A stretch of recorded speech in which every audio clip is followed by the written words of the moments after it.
நடிகர் தனுஷ் மற்றும் ஐஸ்வர்யா ரஜினிகாந்த் விவாகரத்து பெரும் சர்ச்சையை ஏற்படுத்தியுள்ளது.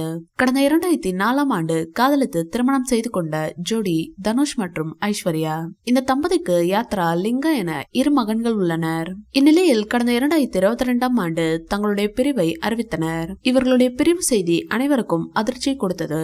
ஆனால் விவாகரத்து கேட்டு நீதிமன்றத்தை இதுவரை இவர்கள் அணுகவில்லை. இந்நிலையில் கடந்த சில தினங்களுக்கு முன் குடும்ப நல நீதிமன்றத்தை அணுகி 2004 நடந்த தங்களுடைய திருமணம் செல்லாது என்று அறிவிக்க வேண்டும் என விவாகரத்து கேட்டுள்ளனர்.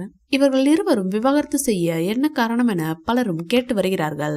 பல தரப்பிலிருந்து இது குறித்து தகவல்கள் பேசப்பட்டு வரும் நிலையில் சில நடிகைகளுடன் நடிகர் தனுஷ் நெருக்கமாக இருந்ததுதான் விவாகரத்துக்கு காரணம் என கூறப்படுகிறது.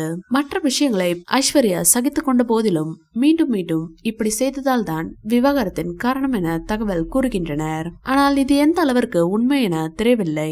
இந்த வீடியோ பிடிச்சிருந்தா லைக் பண்ணுங்க, ஷேர் பண்ணுங்க, எங்க சேனலை சப்ஸ்கிரைப் பண்ணுங்க.